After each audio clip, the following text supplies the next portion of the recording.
In the morning light, I'm chasing dreams, navigating through the office streams. Deadlines looming, emails piling high, wondering if I'm reaching for the sky or just passing by. The world outside, it's a swirling storm, chaos in the streets, a daily norm. But inside my mind, I'm seeking peace, a way to balance, a moment to seize. Careers, chaos, and coaching too. Finding the path, what else can we do? Observing closely, learning as we go. Making decisions, let our wisdom show. Through the storms and the calm, we'll find our way. With every challenge, we'll learn to say, we've got the strength, we've got the grace to face the world and find our place.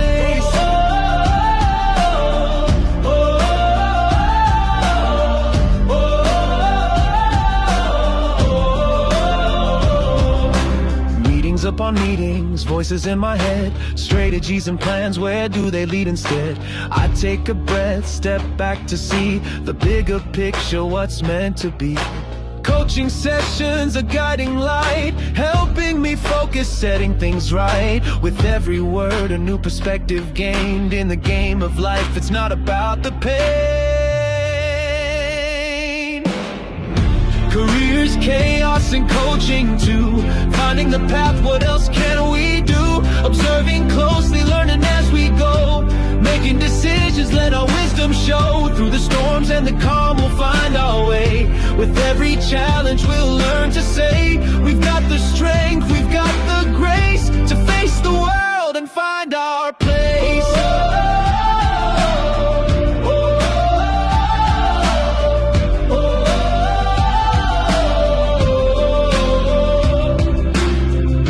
Quiet moments, I find my voice. In the chaos, I make my choice to lead with kindness, to act with care, to be the change, to show I'm aware. Careers, chaos, and coaching too. Finding the path, what else can we do? Observing closely, learning as we go. Making decisions, let our wisdom show. Through the storms and the calm, we'll find our way. With every challenge, we'll learn to say, we've got the strength, we've got the grace to face the world and find our place.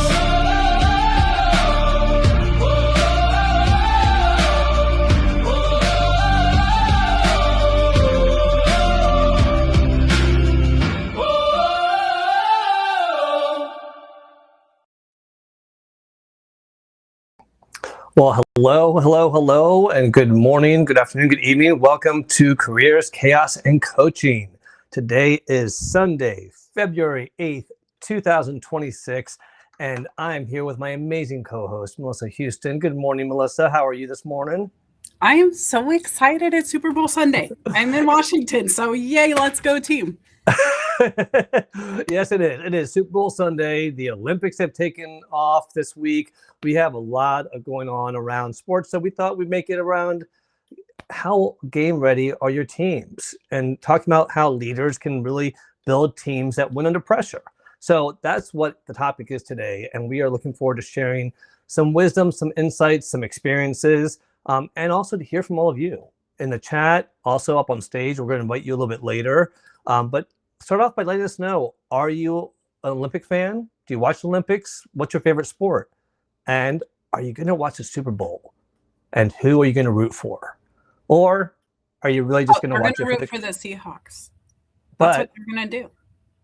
I'm just asking them to be honest. Are they going to watch it for the football? Are they really going to watch it for the commercials? There's no shame in it. If that's what you do, go ahead and do it. What do you mean no shame? Of course there's no shame. This is a marketing platform. Guys, this is the Super Bowl of marketing too. It's not just football. It's all about the things we do every day. And so I'm excited in a million ways, but truthfully, I like the commercials better than the sports.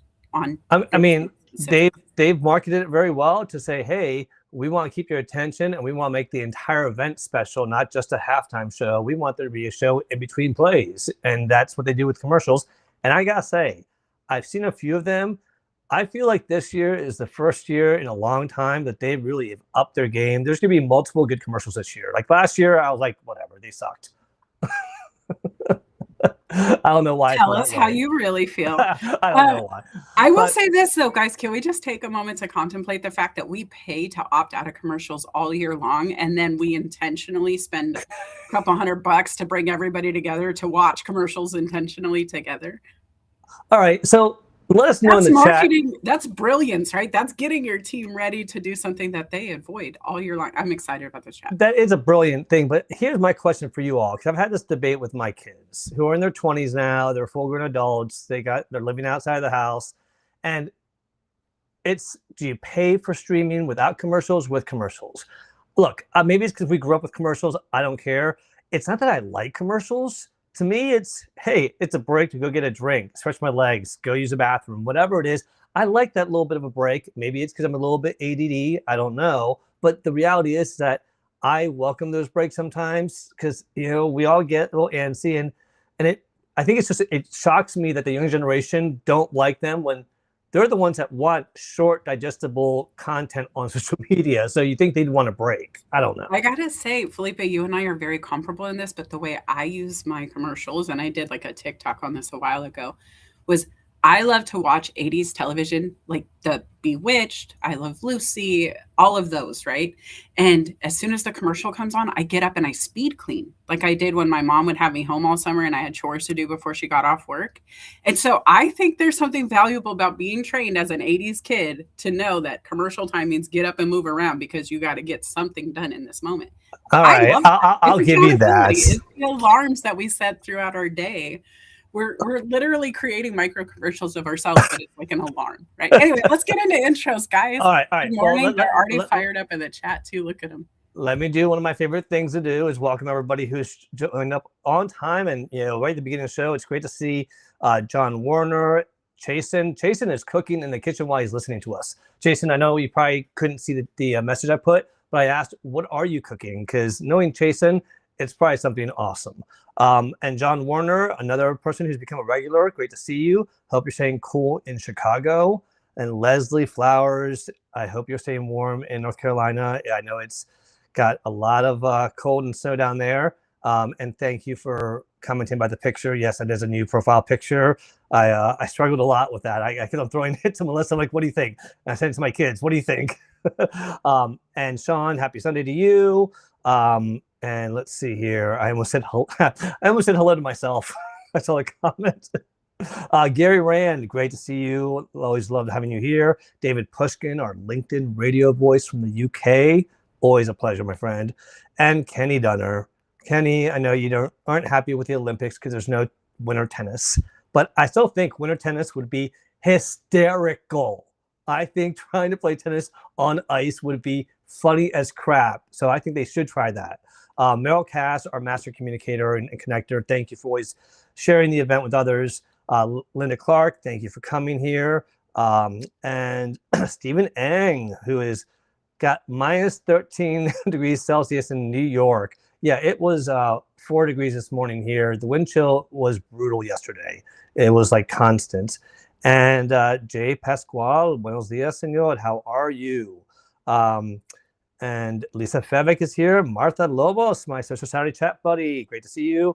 And that is it. So thank you all so much for joining us. Let us know if you're watching Team Live, Team Replay. Let us know who you're rooting for in the Super Bowl, or you're just watching the commercials. And also let us know about the Olympics, and if you are yay or nay, or you just like one sport. What sport do you like? I'm a big fan of the freestyle skiing, because they do like the skiers are jumping on pipes, flipping off pipes, not just sliding down the hill and jumping. They're doing all the wild crap. All right, I'm going to stop there and let my wonderful, beautiful co-host introduce herself and share her initial thoughts about this topic so we can get this party started. So, Houston, over to you, my friend. Thank you. And Leslie, I love your comment. Yes, I Love Lucy's from the 50s. So we're Bewitched and others, but I watched the replays during my daytime childhood because that's what they streamed before we got on demand and pausing and replay and all that fun stuff. So thank you for the clarity. But yes, I'm I'm Melissa Houston, cultivator of dreams, motivator of human capital. What that means is I just coach people to become who they want to be when they grow up. Sometimes it's business leaders helping their team get ready, like today's topic. Sometimes it's just them getting game ready for whatever that goal is. Sometimes it's accountability. But I'm here to help. I love using Venn diagrams, crayons, circles, bubbles, the who, what, where, when, whys of life to get things done. So that's me. Go check out documentthenect.com. You also can find me on YouTube. It's really nice, guys, if you go follow myself and Felipe, because sometimes LinkedIn starts glitching and we don't want to lose you today. This is going to be a great topic. And the reason I really love this topic right now, especially, game day, it was a great play on the timing, but leadership happens. And when it really starts to hit the fan, or where you have to put your money where your mouth is, or whatever that slogan, term, whatever, you want to insert there, it's too late for preparation. It's too late to watch your diet the day of game day. They are already created into the being they will be for today. And so being ready before it happens, right? Being ready before you need to. We've talked about it in a lot of ways. We've talked about it in job searching. We've talked about it in business planning, but what about leadership, right? So I'm excited to share this topic with you today, Felipe, and thank you so much for highlighting the YouTube channel. Well, you're very welcome. All right, don't worry. We're not going to be this nice to you all. Don't worry. There'll be some chaos at some point. We will be nice for a little bit. We don't have to be always mean. All right. Well, thank you, Melissa. And for those of you I have not had the pleasure of meeting, my name is Felipe Cofino. I am a passionate HR executive, LinkedIn top voice, and a career coach and founder of Cofino Consulting. If you need HR services like auditing, compliance checks, coaching, executive coaching, recruiting, training, I have all those. I have a few events that I'm doing this month for training and for recruiting. So feel free to reach out if you have those needs. And I would really appreciate it if you would support me on YouTube. I am 3 new subscribers away from 100. It's just a milestone I wanted to hit. It's just nothing other than just me trying to provide people information and value with what we do, and make it easy to find. Because we all know on LinkedIn, we love LinkedIn. Don't get me wrong, LinkedIn, we love you, but let's call a spade a spade. It's hard to find old videos sometimes of past videos. YouTube makes it easy and has playlists. So feel free to subscribe if you want to check out some of the past episodes of Careers, Chaos, and Coaching, or some of the other shows I do with Simona Jetty and Ashley Flewelden with the Workplace Wellness Hour, or the Social Saturday Chat, which we have every Saturday at 12 noon Eastern.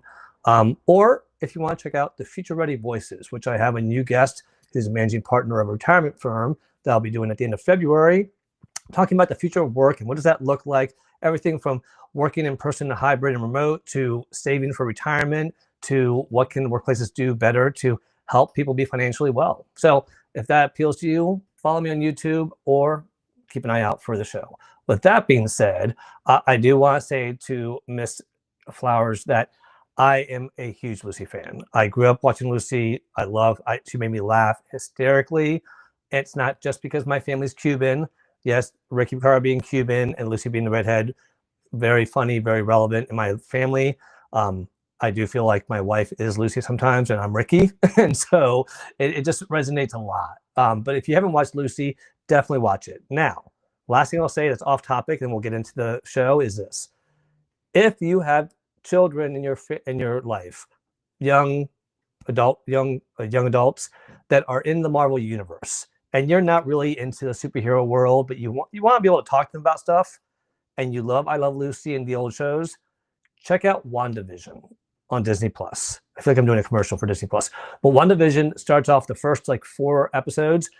It's the decades of television, and they're in that world for that episode. So they're in the world of I Love Lucy. They're in the world of the Brady Bunch. They're in the world of Bewitched. It really it's very entertaining for those that like nostalgia, and it also teaches you a little bit about the Marvel Universe. So just wanted to share that, and also welcome our friend Bill William Rochelle, who's here in the house as well. Thank you for joining us. All right, Houston, you ready to get the party started? Let's go. Let's do this. Who else is ready to talk leadership this morning? Say leadership if you're awake and ready. All right, I'm going to put the chat on here so people can see who's chatting away. And we are going to go with Felipe's 5 here. Now, I did do a little green theme in honor of the Super Bowl, so let's keep it just for this week. But we're going to talk about game-ready teams and how leaders build teams that win under pressure. So here are my 5 points that I want to point out, I guess, and very simple things. So we talked about clarity calms chaos. Now, that's easier said than done sometimes, but the reality is that when the pressure hits, teams don't need more information. They need clear priorities. They need clear direction. They need decisive decisions.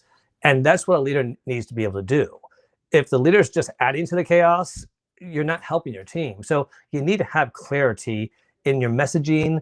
You don't want to be long-winded. You want to be short and to the point, and make sure that they know what they need to do when the pressure's on. Houston, what are your thoughts about this one? You know how I feel about clarity. It's always the first step. Literally the first step every time. You can't move without understanding where you're going. And if you do move without understanding, then you need to be assessing the entire time, getting clear as you move. There is no way to go about it. It is very hard not to understand what's coming. And so whether it's clear directions of the goal and some free reign in between, like my boss says, hey, I need you to fill this room full of boxes by 5 o'clock and doesn't care how many people I hire, great. The clarity is the end goal. Maybe I have a budget of $500 to do that. Well, now I have clarity plus budget, which is also clarity. We can move forward again. And so you just have to figure out what you need to communicate down. But I think communication and clarity, making sure we know why we're there and what we're doing, is the first step always. Absolutely. And, I don't know if it's because of people's experiences or how they grew up or their culture, but I've had a number of my staff tell me before that I thrive in chaos. And I said, wait, you think I enjoy chaos? No. But you jump into action and you don't freeze up. You are like, we had a huge, 300 people job fair coming to the hotel. And all of a sudden, the construction people that were doing stuff hit a pipe and the ballroom flooded. And we couldn't hold it, but they were all coming. And I was like, all right, grab tables and chairs. We're going to make rows in the hallways on the first, second, and third floor. We're going to take over the meeting rooms on the outside area. We're going to use the lobby bar area. And you're going to do this, you do that. I didn't think about it, but at the time they were like, if you hadn't given us that direction, we would have just been staring at the flood and been like, we got to cancel this. And so I'm sharing that because there are people that seem to thrive in the chaos, but it's because they want to get out of it. Well, I don't thrive in it because I like it. I want to get out of it. And hold on, guys, because to be honest, it depends on the player. I'm going to get into football terms right now because as a coach, it's one of my favorite analogies. But if I'm the coach who says, Felipe, I need you to get this touchdown. This is the game-winning moment. We got 300 people staring at you, ball in hand, let's go. And then I release the responsibility to Felipe to figure it out. He is the perfect quarterback in this scenario because quarterbacks don't get to know where everybody's going to be on the play. They don't have that clarity. They just have a goal.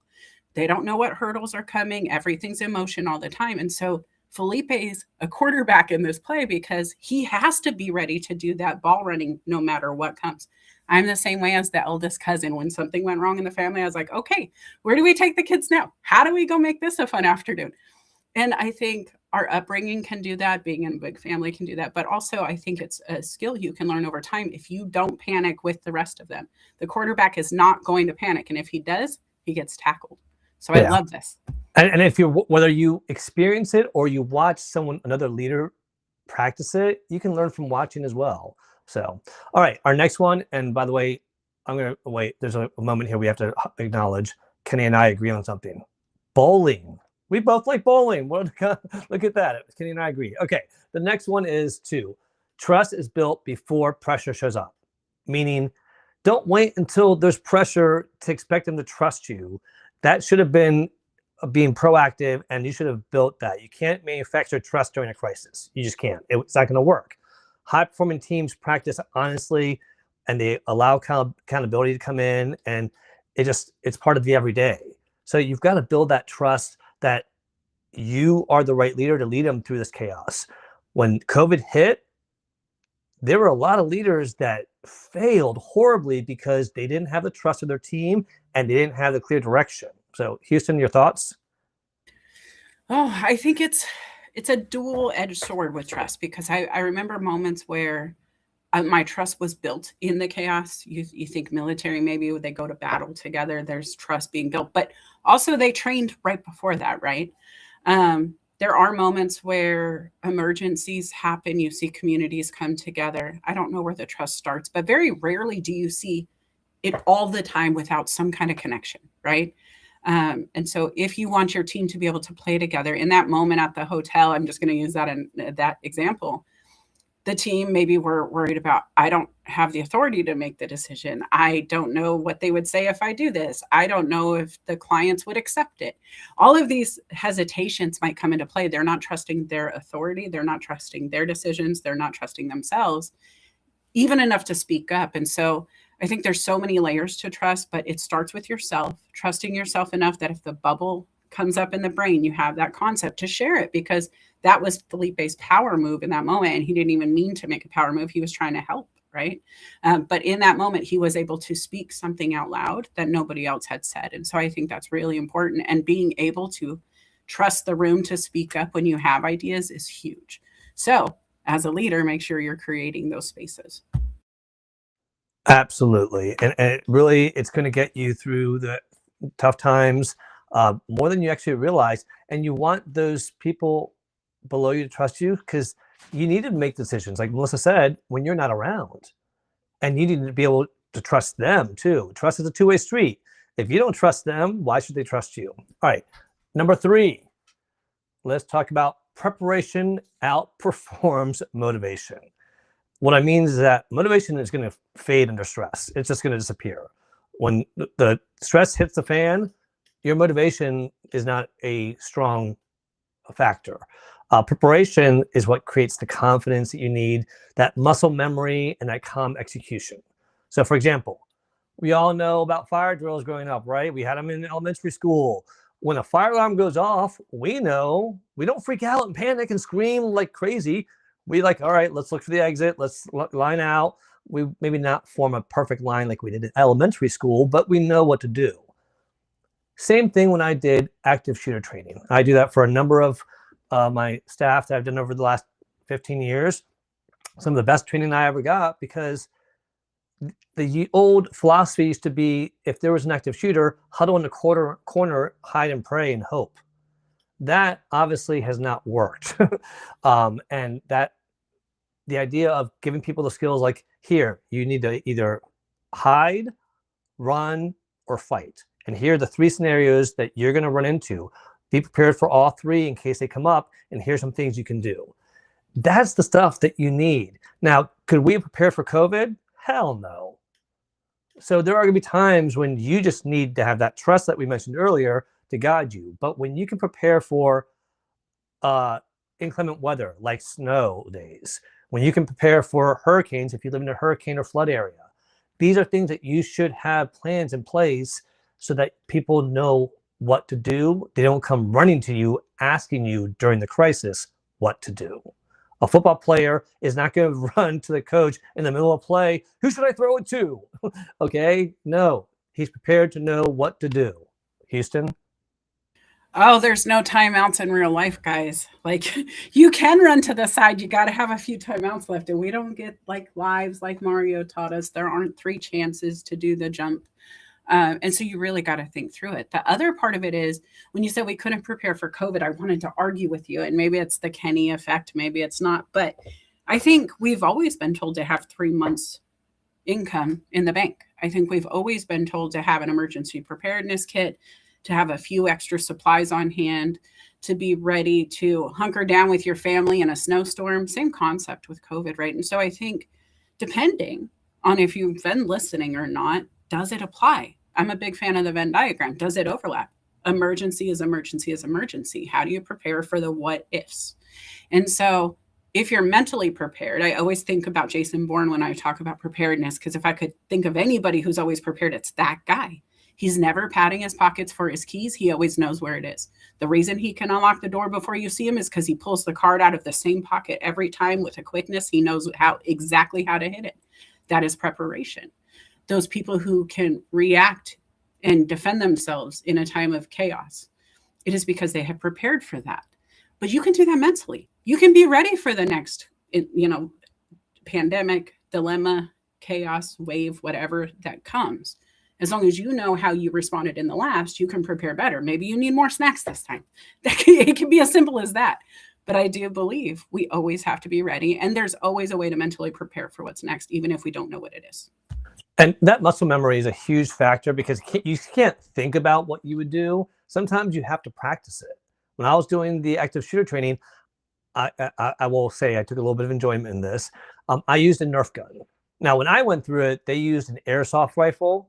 Those things hurt. They like left bruises. I used a Nerf gun, but it still scared them. I gave them scenarios of, hey, we're gonna start at 9 o'clock training.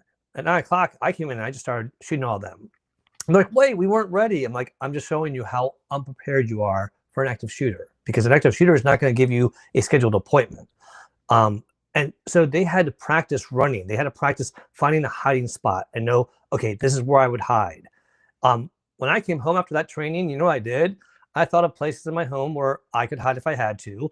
I put, no lie, this might be a little bit too much, but I found all my baseball bats and I put a bat by every door by my upstairs, so that if I ever needed a bat, I could grab it, eat quickly and easily. But these are things that I thought about for protecting my family. So you got to think about it. It's like a fire drill and having a ladder on the second floor of your house that you can throw out the window. So prepare, prepare, prepare. All right, next one.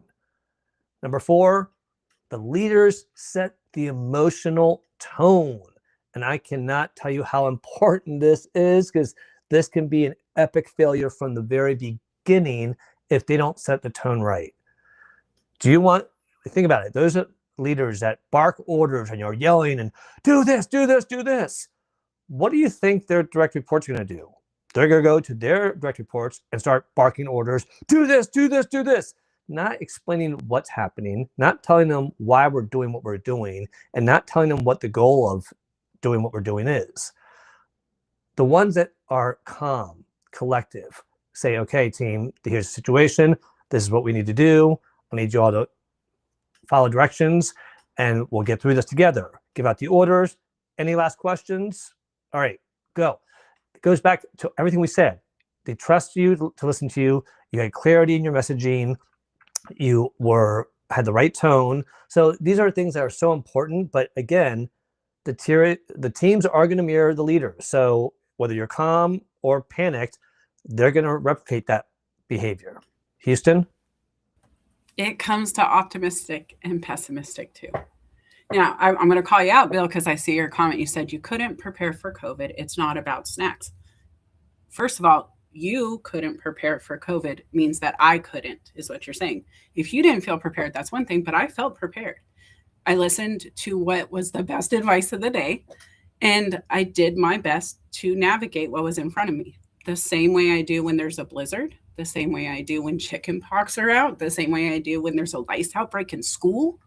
There have been so many things that have been out there. There's bed bugs in hotels. There's ways you can circumvent it. It's not perfect. But could you come in like a biohazard suit, 2319 Monsters Inc. style and live your life? You could, if that was your way. Could you live life without a mask and go out anyway if that was your way? Sure. Some people had ripples of their decisions, but that's true in everything, guys. So our mindset matters. It all comes back to you lived through COVID to talk about it. So there was a way through it, I promise, because we're all here.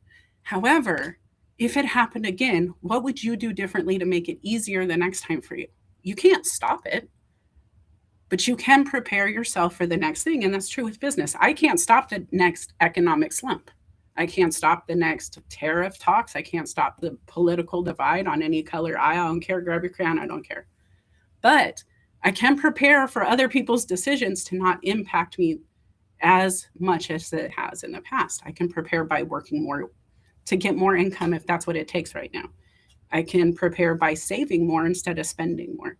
I can prepare by knowing I'm not in control and that I can only do my best every day. And just talked about it yesterday. I have 12 hours of this day in front of me to live my life with a plan. After that, I have no promise I'm going to get it. I don't even know if I'll see the Super Bowl, to be honest. I could choke on my spit in 2 minutes. So we have to set the tone. My tone is I'm optimistic. I'm game ready. I'm as prepared as I can be. And if I'm going to meet my maker, I'm going to go down fighting. But that's all we can do, guys. And that's really what you need to prepare your team for. We're not going to win every contract. We're not going to win every argument. We're not going to win every client satisfaction, right? There's going to be a restaurant that has 4 stars, not 5. But that's okay. What do we do to overcome that? That's really where we're at. Felipe, what do you think?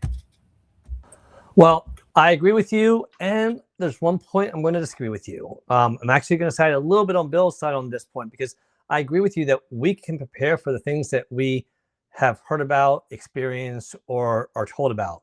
We can prepare for economic turndown. We can prepare for inclement weather. We can prepare for a lot of different things. But COVID was not something that we were prepared for. We couldn't, because it was not something that was even on our radar as something possible of happening in this day and age.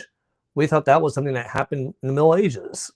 Well, maybe not that far back. But so I do think that there are scenarios where, I mean, when COVID happened, people were like, some people were very confident. This is what we're doing. Okay, is that the right thing? How do you know? I don't know, but this is what I'm doing with confidence. And people did move in that direction. Some were very fortunate and smart. Some were unlucky, which, again. Well, and I lost my mom during this time. So I know there was a bigger ripple than more than just COVID and business. And I see that, and Bill's upset. But the fact is I'm here breathing. And so I know that I've survived what I experienced, and I lost family, and I understand that there was a huge thing. But we are, as leaders, have to keep going.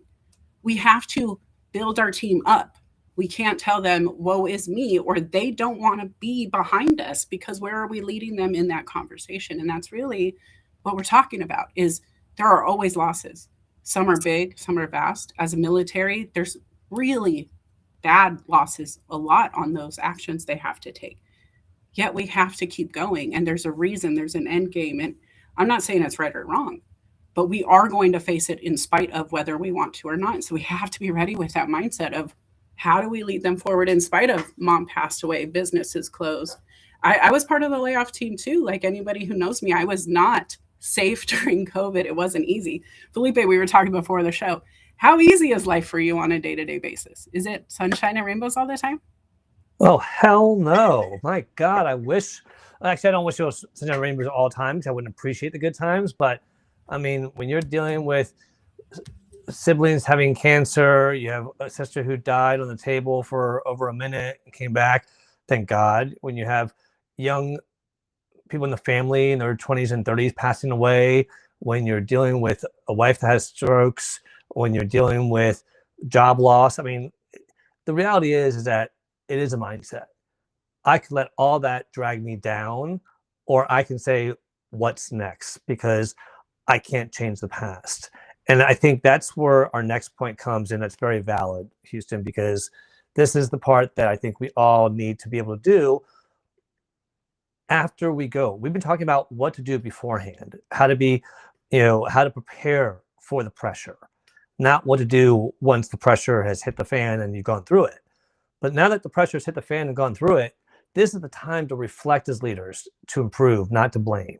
And what I mean by that is sit down and do a review. In the hotel industry, we used to have a post-con review, a post-conference review of every conference that we held in the hotel. And in that meeting, we said, okay, what went well? Great. What didn't go well? Okay, what did we learn from that? And what are we going to do differently next time? All right. And so that kind of reflection, not to say, well, why did you do this? No, don't blame people. It's okay. This is what happened. What can we do next time? All right, next time I can't do this because this is what caused this. Okay, great. We want honesty. We want people to be psychologically safe so they can speak honestly. But if you start playing the blame game, people are going to start throwing knives at each other, and that destroys the team. Pressure can build and make a team stronger when they learn from it, not when they get blamed for it. And on a football team, think about it. The kicker who at the last seconds could have won the game and kicks that field goal and misses, and the game's over. That's happened in Super Bowls and playoffs and so many different games. Do you see all of them getting mad at the kicker? No.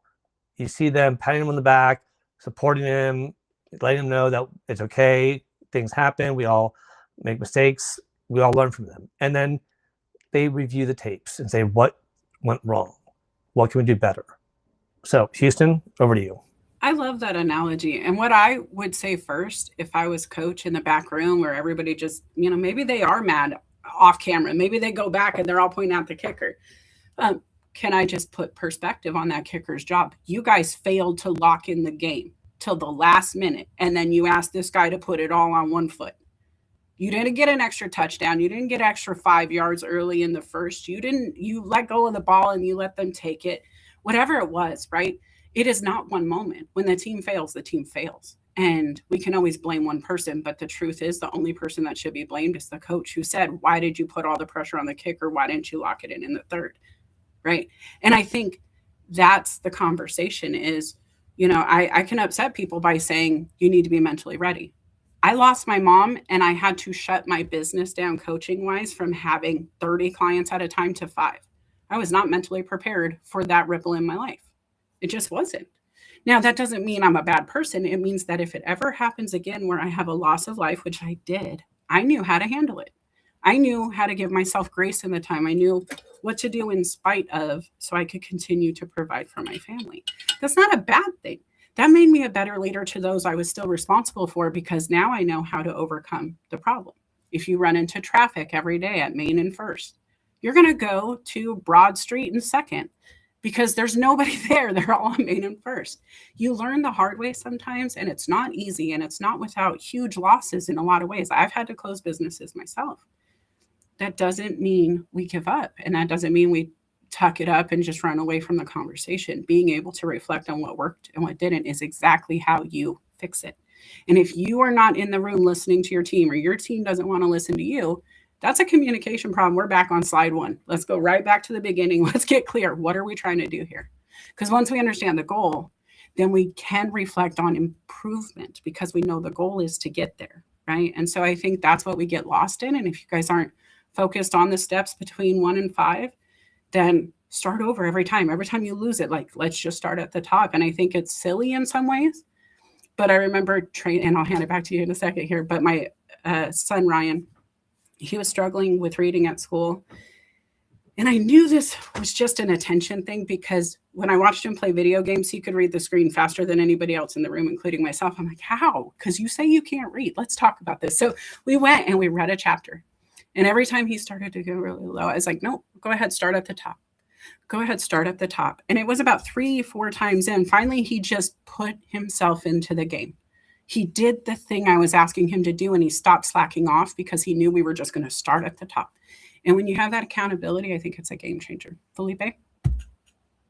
I love that analogy about your son. It is something that, and leaders provide encouragement. That's the other thing we got to remember. We got to encourage because you don't know what self-doubt that person has in their head on your team. When the pressure's on, you got to give them encouragement. Do you think a coach on a football team during a game is going to say, all right, don't drop the ball like you did last game? No, that's the last thing he's going to tell them. He's going to tell them, hey, you got this. You got great hands. You can do this. I remember my son was playing football. My son is 6'4" right now, or 6'3". And he was always a head taller than everybody in his class. So he was always tallest one. When he played football, he looked like a 6th grader playing with the 4th graders. It didn't look fair. But he got scared because they put 2 kids on him. And he was a blocker at the time. And I'm like, buddy, they put 2 kids on him because they're scared of you. Here's where I want you. Go out there and growl, be tough, intimidate them. It's like, can I say, damn it? I'm like, yes, buddy, you can say damn it. Go ahead.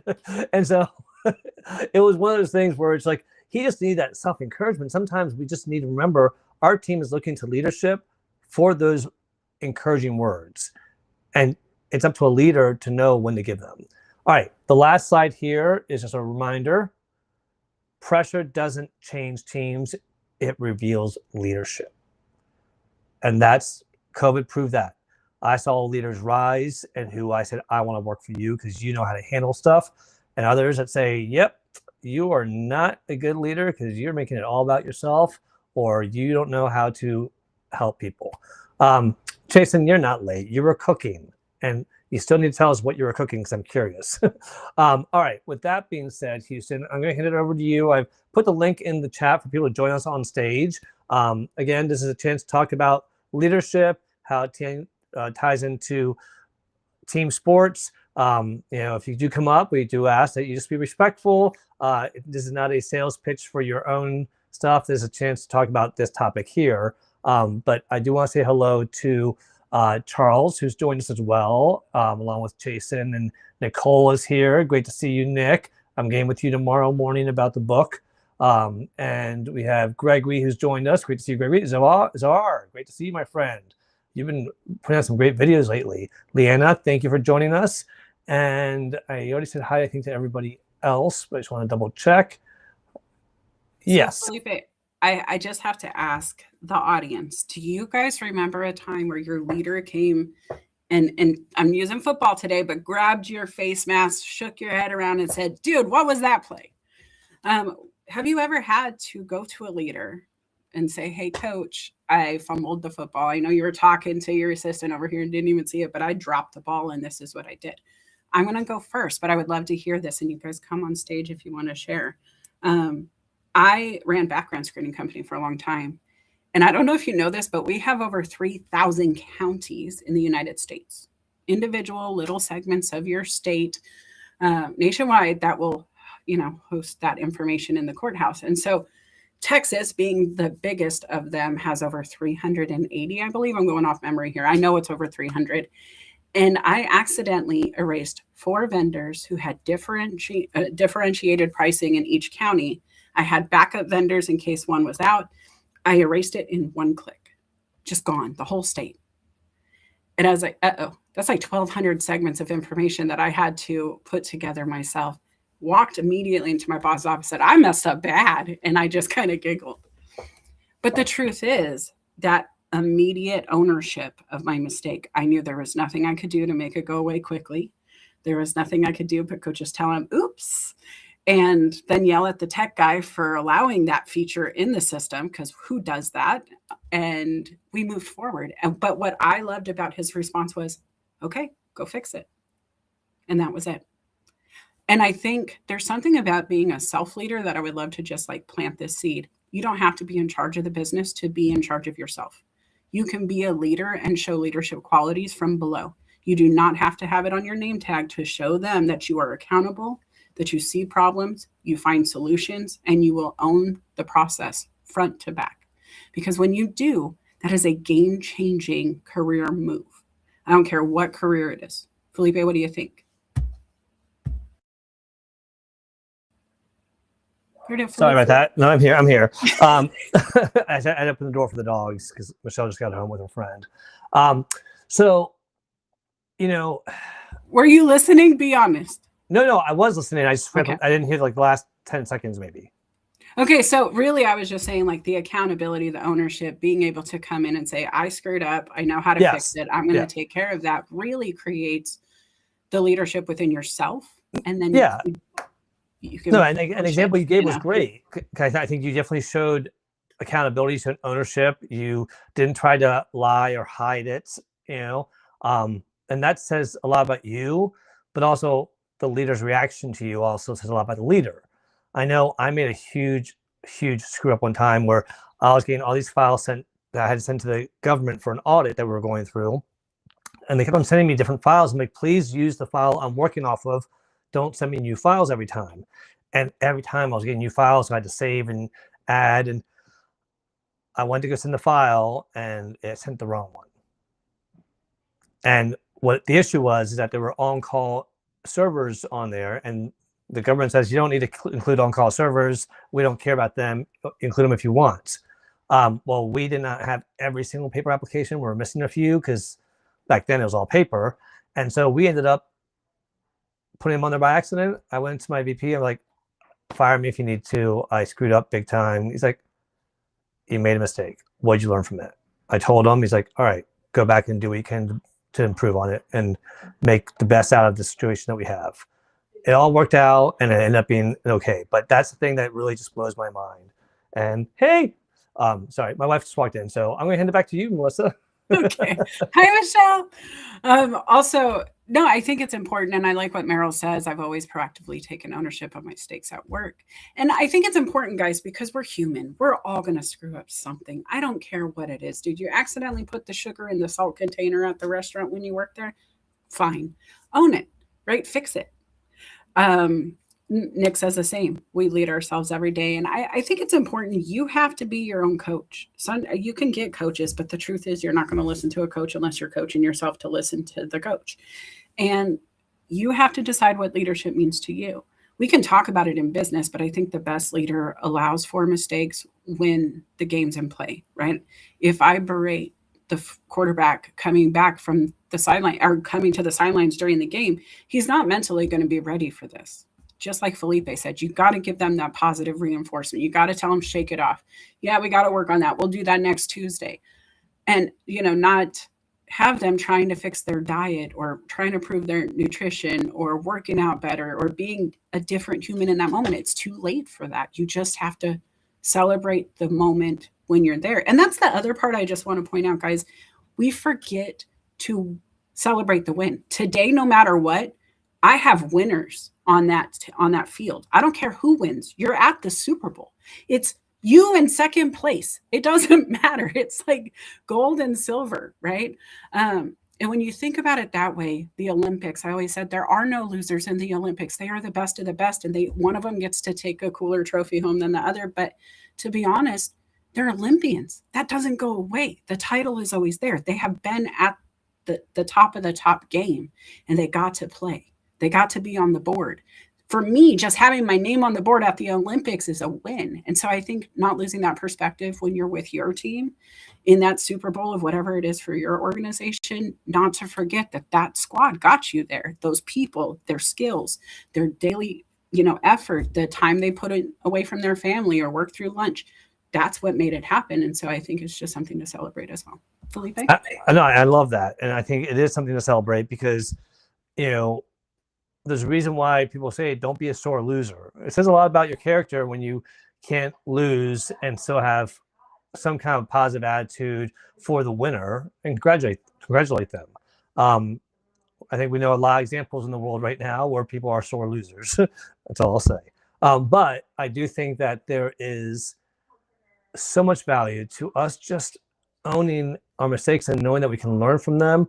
When you do that, you're benefiting yourself in so many different ways. You're learning different skills of how to handle things. You are learning how to improve next time.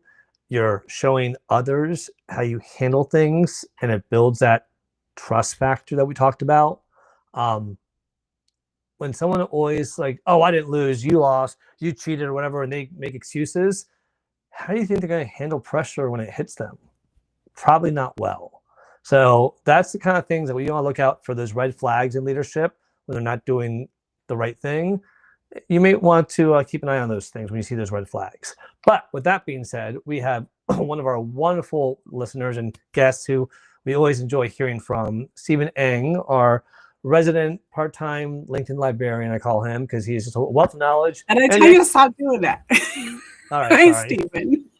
Hi, Stephen. Welcome. Please share your thoughts and your questions on the topic. The mic is yours. Good morning, wonderful folks. Thank you so much. So, this is a topic that's very meaningful to me because, one, I posted my last post about leadership as it relates to my library job, and it's something that I've been reflecting a lot recently now that I'm in my 13th year of working in the library. First off, I want to start off by saying that I believe that leadership crosses all boundaries and walks of life. It does not have to be constricted to your own job title. I certainly do not have a formal leadership title, but that does not stop me from leading myself internally, like every day in any capacity. And secondly, just to nibble on Melissa's point about being mentally prepared for catastrophe, we can do that anywhere in any job, even in jobs that you wouldn't even think about that would where this would be necessary. Let's take the library, for example. we're more than just books and running programs for the community. Since we deal with the public, we literally have to be prepared for a variety of contingencies, good and bad. Each year, we not only have our anti-harassment trainings, which are mandated by New York State, but we also have to complete our trainings for de-escalations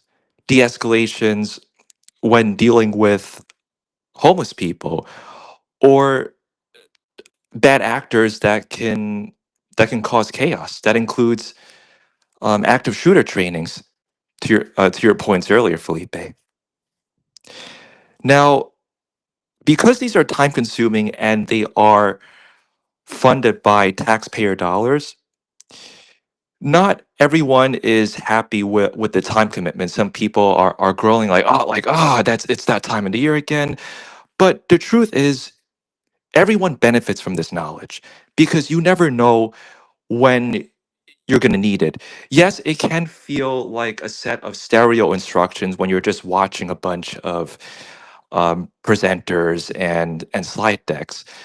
But the thing is, that's the value you gain from it comes from you sit back, reflect on it, and you develop your own playbook, and that becomes your muscle memory.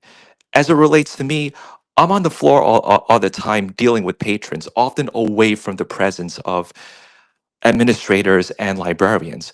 So even though I am safe most of the time when I'm on the job, like I have to be prepared because I never know when I'm going to be running into a homeless patron that's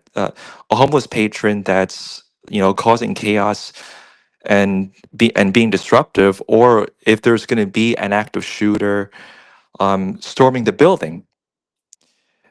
So so I'll leave you guys with this. Think about the next time you have to educate yourself and remind yourself to prepare for any of these kinds of scenarios. What Think about the playbook you currently have and what kinds of plays you think you can develop. Because each year when I have to do these trainings, I always learn something new because there's always a new wrinkle to add to your arsenal. Thank you. Thank you, Stephen. That was just a masterclass there, and I appreciate you sharing that because what Thank you you. shared was so important. It really was. And just even that last sentence of what does your playbook look like right now? Because times do change, technology changes, perspectives change. We have to make sure that we don't get so egotistical that we think just because we had experience in something that you know it all.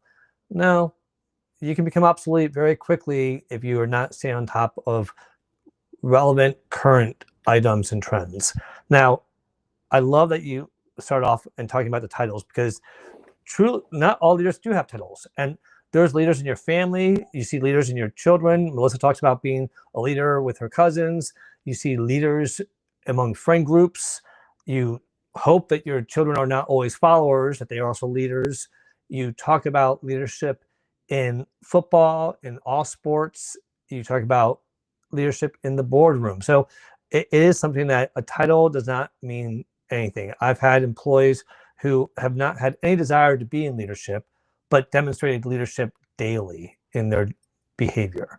But that mental preparedness to handle stress, that is the one thing that I think, going back to when I said we couldn't prepare for COVID, all right, one caveat, the more mentally prepared you are to handle stress, the more prepared you are for the unexpected. So let me say that again. If you practice your mental wellness habits to handle stress today, you'll not only be prepared for those chaotic moments that you know of, but for those unexpected ones like COVID that we could never have predicted. But I got to jump in here. I love this really quick. Two things. One, Gabe says, I'm prepared for my exit from this world. I'm not prepared for my exit from this live stream. And I know Gabe, Coach Gabe. So let me just say, I share this perspective, because as somebody who has a faith system, I always know I'm not in control. I always know the plague's coming. I always know Sodom and Gomorrah was in trouble for things or whatever, right? Like, I don't expect it to be sunshine and rainbows. I do have a belief system about what they mean.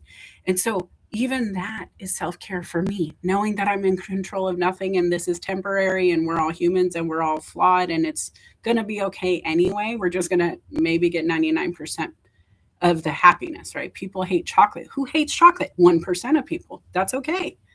But I do want to make sure we don't lose, with all these wonderful comments coming in, the question Jason posed to us.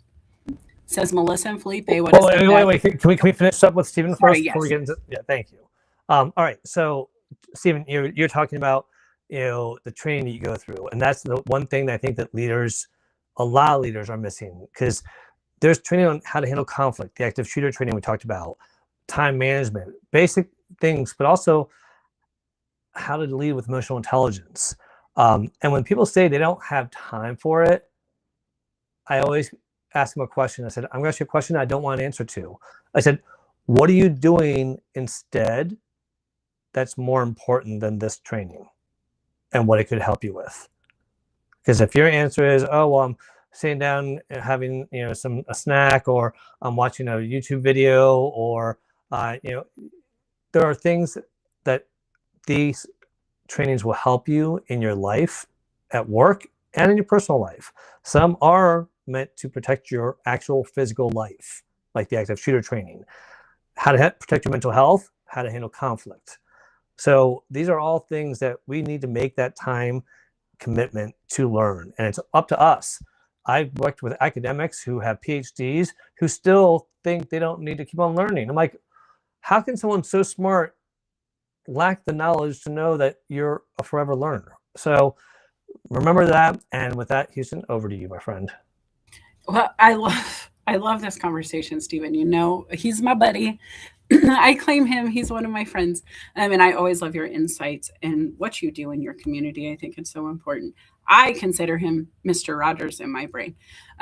Also, people hate chocolate, Felipe. Ken knows 3 people who do not like chocolate. I know a lot of people who don't like chocolate, some are even have like an allergy to it. But for most people, some people just don't like chocolate. That's okay. And that's okay. But listen, if chocolate's not getting 100%, I will never. Neither will you. Like we just got to put it in perspective. Now that said, how do we come in and get people on our team or lead or set the standard? And that was something that had been asked by Chase, and he says, Melissa and Felipe, what is the best way to teach your people how to take ownership, to emulate those behaviors and be that example? And I think it's always easiest when you start with the introductions in the room and then you pass the mic. So take ownership. Hey guys, we lost the game. I'm sorry I didn't prepare you enough for these moments. I'm sorry we didn't understand that they had that play in their back pocket and we weren't prepared for the blitz. And I would take ownership for what I see I might have needed to gap fill on. Maybe they needed more sleep the night before. Maybe they needed another week to market the event. And so the outpouring not being 100% is not their fault. I didn't give them the timeline to make it successful. And so I think leading with the apology, leading with the ownership of, yes, we failed, but I'm going to take full responsibility. I didn't give you what you needed. What did you need to make it better? And ask them that way. First, they can blame me if those are the habits, right? They can say, well, I did need more time. I did need more supplies. I needed a bigger budget. But then also, okay, great. Now, what could you have done without those things? Because I can't promise I'll have it next year, but what can you do differently if we still don't have those things next year? And then I turn it back on them, right? And I think then they have the opportunity to go, well, I could have maybe been more timely because I didn't have so long. I should have worked on it a little bit every day instead of twice a week. So just that kind of thought, Felipe. What do you think? But Jason, and what Melissa said, absolutely. I think a lot of it reflects what we talked about. Reflect, review, plan after the event happened. Now, if you have leaders that you're trying to get them to be stronger leaders, I think one of the things is, obviously, we talked about clarity and communication is important, but putting the ownership on them, letting them know, saying, hey, I want you to lead this project. I want you to lead this. I'm going to tell the team to go to you for this because I believe in you and I want to see what you can do with this. And for some cases, it might be the first time they have a chance in leadership, and say, come to me with questions, but I also want you to provide solutions when you come to me with questions. And that's that opportunity, that confidence, that empowerment that we can give those future leaders so that they go into it not questioning themselves, but doing it with confidence and no fear of, if I fail, I'm going to get in trouble. No, if I fail, I'm going to learn what to do next better. So I hope that helps, Jason. Thanks for that great question. You always add such great value to these shows. And to all of you all for just continuing to join us. All right, we are at the end of the show. We have one more guest. So I'm going to hand it over to our friend Gregory for the last 2 minutes here. Gregory, please, your thoughts on this topic. The mic is yours. Yes, leadership is a thing that we are severely lacking in this world. Full compass, period, full stop. We think that we are good leaders, but when it comes to basically evaluating people as leaders, we basically fall short of that type of nature. I'm a person of a leadership type of quotient in terms of mold and groom people rather than letting them sink or swim on their own, because it looks bad on you and bad on the particular company per se. In terms of great leaders which is going to be happening in today between Seattle and New England / Boston Patriots, the most important leaders on the team is basically, I will say, your quarterback and your middle linebacker on the football field, as well as your head coach and your DC and your OC coordinators, respectively. Those have to be alpha personality in terms of leading a particular group and stuff. And what we need, and I was thinking that as all individuals, is that we need to, I will say, look for people who have strong leadership tendencies and people who are, and I'm finding that with my neurodiverseness and my protagonist personality, which is basically a personality that is found in 2 to 5% of the population. If you want to know who has that type of personality, you're looking at Barack Obama and Oprah Winfrey type of level personality and leadership in that type of realm. That people who have that type of skill set and personality can be a valuable asset to your corresponding organization and everything of that nature. So that's why I will say that as a person who is neurodiverse, we need to basically explore and elevate people who are basically on the neurodiverse scale, because we see stuff that other people don't see, and that's basically, I will say, lack of leadership awareness and emotional intelligent leadership in regards to that type of well-shaped form. Because and you're talking about pressure is a two-tier sword. In the words of Stephen A. Smith, who is an ESPN commentator, he always says, pressure breaks pipes, but on the plaque go in the player's entrance of the in terms of the USTA Tennis Center in Flushing Meadows, New York, which I will say Meryl will know, and a lot of people in the New York tri-state area will know, that there's a plaque in the player's entrance saying that pressure is privilege. And that is basically said by one of the GOAT tennis players, women tennis players of all time, Billie Jean King, in the entrance of Arthur Ashe Stadium, the largest tennis stadium in the world, 20,000 seats, 20,000 fans per se. So that's why I will say that pressure is a double-edged sword in that type of realm, and I don't think leaders need to understand that type of pressure and that type of feedback from their people who are below them because some leaders really avoid that type of leadership quotient, especially, for example, if you Well, just actually, yeah. we do have to get to the end of the show here, so I do want hate to interrupt you, but you brought up some great points. I think that there's definitely a need for a lot of leadership training, not just from the leaders that told me they needed it, but from obvious behaviors. And I think also, I would love to see, we talk about mental health and about leaders being more vulnerable and sharing their stories. I hope to see more neurodiverse leaders feel comfortable enough to share their stories, to show people that they have been successful, and it doesn't matter if they had mental health, physical, neurodiverse, whatever it was, that it didn't hold them back from being successful. And I think we need to see more examples of that in the world, because there's a lot of people out there, I think, that are in that situation and maybe are just a little afraid to share it. And I think some of that is emotional intelligence. And again, training, which I'm building training classes for leadership, because that is a high need that I keep on seeing. Houston, what are your thoughts as we wrap up the show? I love leadership development. It's something that, I've been working on too as a coach and consultant. These are things that need to happen in every organization, within ourselves, within our minds, within our goals. As we're developing them, we need to be able to really encapsulate where we're growing to, because my goals today don't count the same if I'm not accounting for all the extra circles that I'm going to add throughout my time. If I end up with a bachelor or master's degree in my future, which I do want to go back to college, I don't know where it'll stop. I know I need to get some kind of degree for me to be happy. Should my goal level up with me? Will it open new doors? And so I think as a leader, not only do you need to think about today and where your team is today and developing them, but developing them for the future. Where are you taking your business?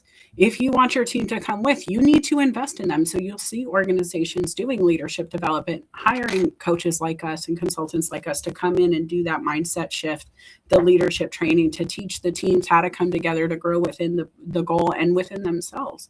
But you also see organizations will cover college tuition and do other things like that. And so number one, if you aren't taking advantage of those resources that have been made available to you by people like Felipe and HR, silly, because it is part of the compensation package you agreed to. And why not take full compensation for your role?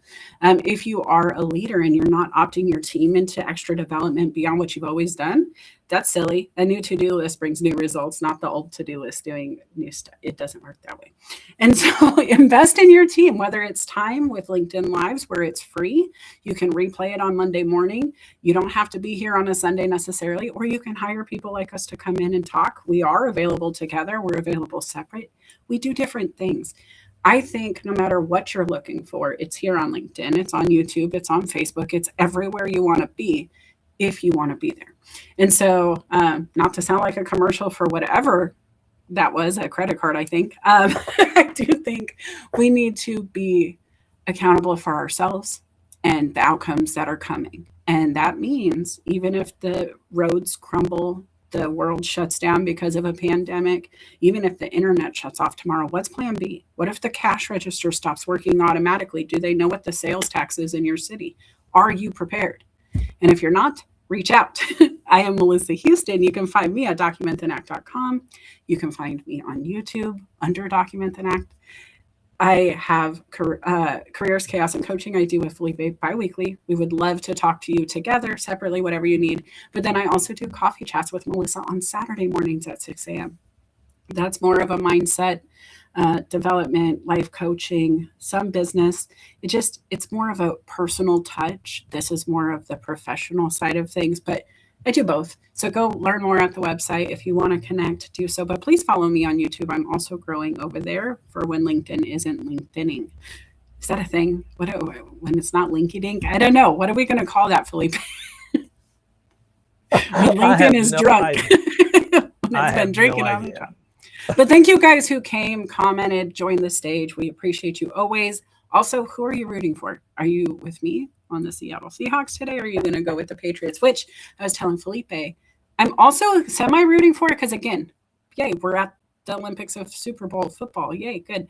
But I was a Powell Patriot as a junior high school student. We wrote to the Patriots and asked them if we could use their logo on our billboard for our junior high school. And they said yes and paid for it even. And so I'm a fan either way, but I'm going Seahawks all day today.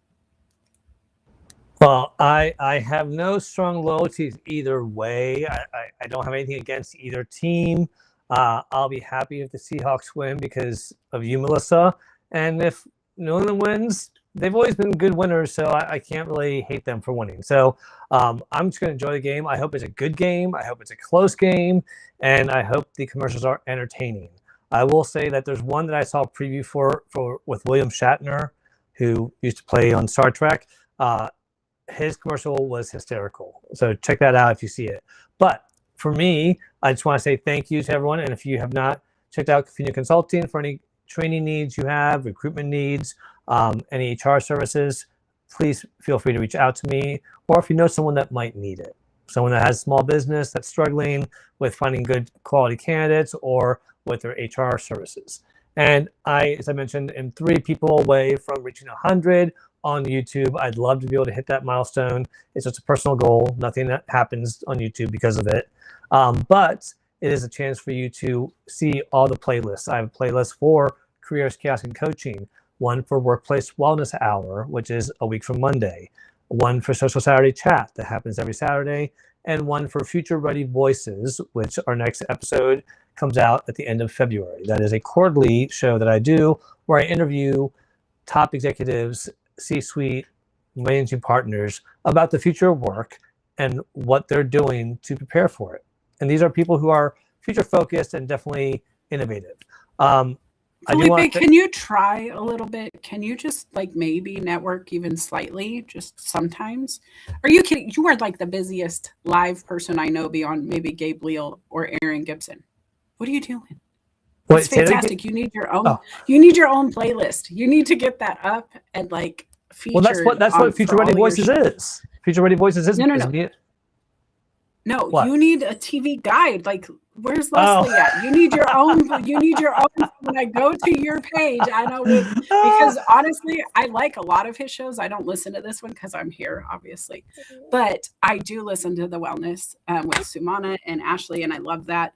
Social Saturday, I try to get into, but you really are a busy man. And I was Houston, I'm disappointed that you have not visited my profile page in the past 6 months because if you Why do I need to look at you? I stare at you all the time. Because if you go to my profile page, my banner scrolls and it shows every show I do and when it is.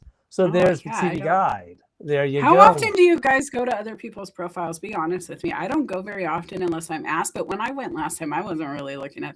All right, I'm officially asking you, Houston. Will you please go to my profile so you can see this? Man.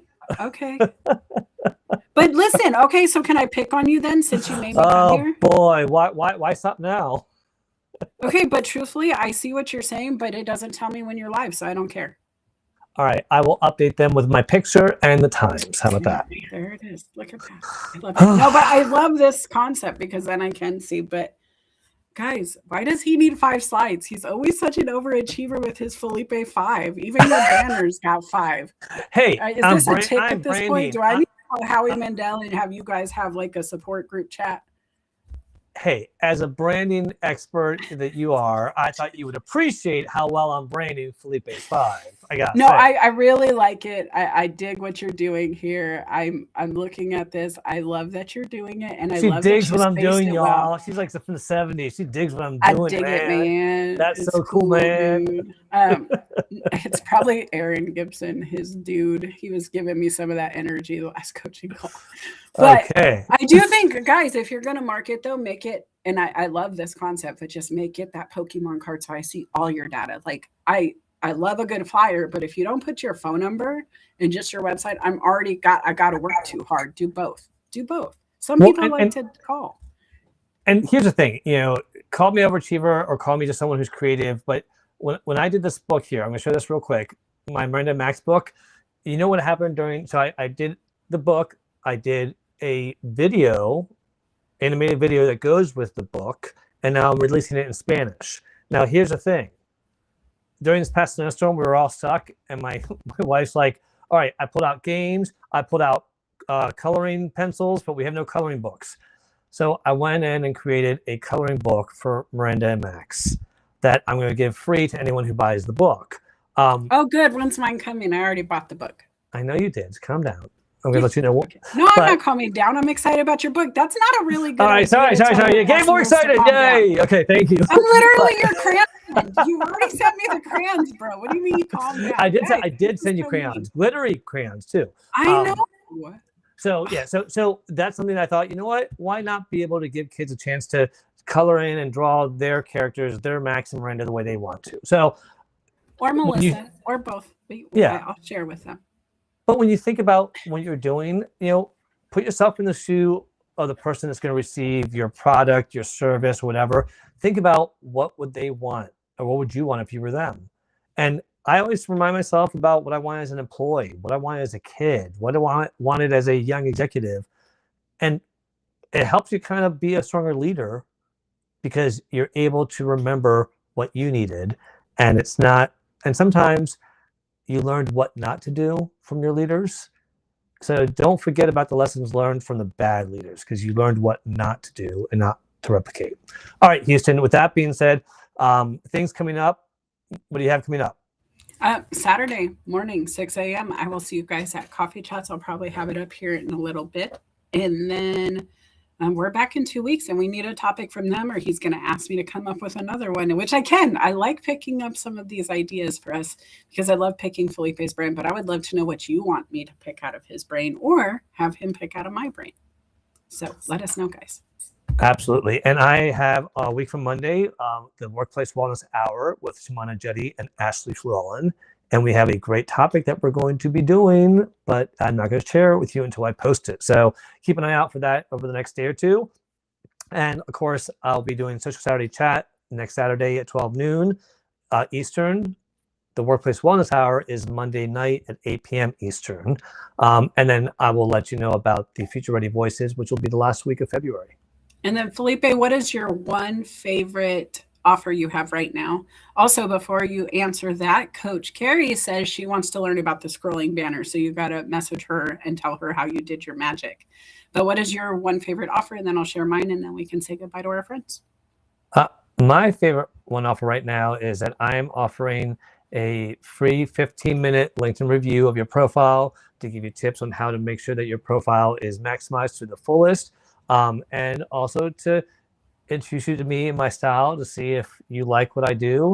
And if you do, then you can check out some of the other services I offer. Awesome. I am doing a clarity session for new customers only. $100. We sit down for an hour. I will go over all of the stuff we need to get through. Depending on your goals and where you are in life and what we discuss in that time frame, you get an action plan and some accountability started. So that's what I'm excited about. But I'm also excited to come back in 2 weeks and tell you that the Seahawks won, or that the Patriots did. I hope people enjoy the day. I would love for them to come back in these comments and tell us their favorite commercial, because as marketing friends, I think we all can appreciate what's about to go down. Oh, yeah. And then maybe we can do a follow-up conversation on some of our favorite marketing stuff. Maybe we talk marketing next time and do a review of the Super Bowl commercials. Guys, what do you think? Let me know. That would be fun, maybe, Felipe.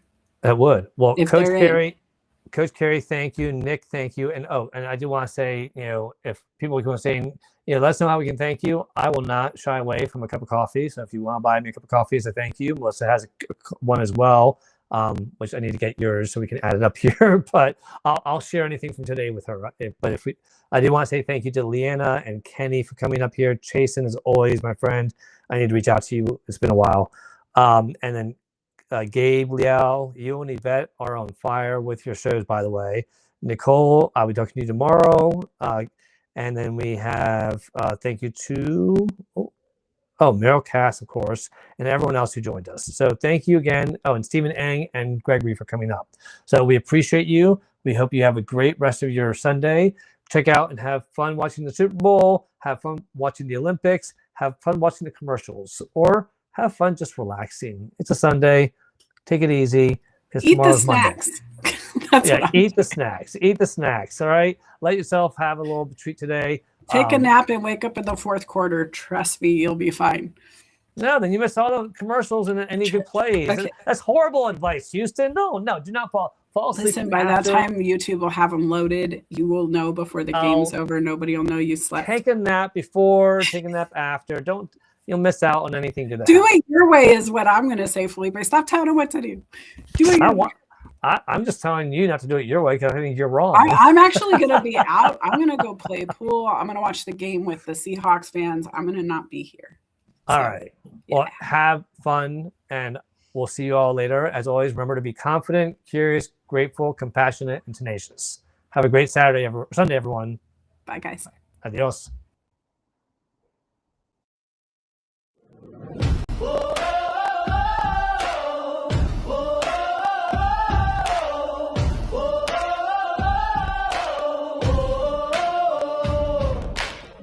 In the morning light, I'm chasing dreams, navigating through the office streams. Deadlines looming, emails piling high, wondering if I'm reaching for the sky or just passing by. The world outside, it's a swirling storm, chaos in the streets, a daily norm. But inside my mind, I'm seeking peace, a way to balance, a moment to seize. Careers, chaos, and coaching too. Finding the path, what else can we do? Observing closely, learning as we go.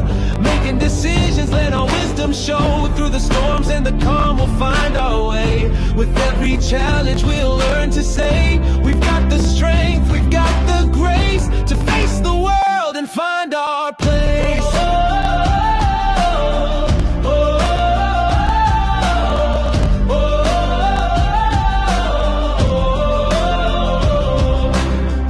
Upon meetings, voices in my head, strategies and plans, where do they lead instead? I take a breath, step back to see the bigger picture, what's meant to be. Coaching sessions, a guiding light, helping me focus, setting things right. With every word, a new perspective gained. In the game of life, it's not about the pain. Careers, chaos, and coaching too. Finding the path, what else can we do? Observing closely, learning as we go. Making decisions, let our wisdom show. Through the storms and the calm, we'll find our way. With every challenge, we'll learn to say, we've got the strength, we've got the grace to face the world and find our place.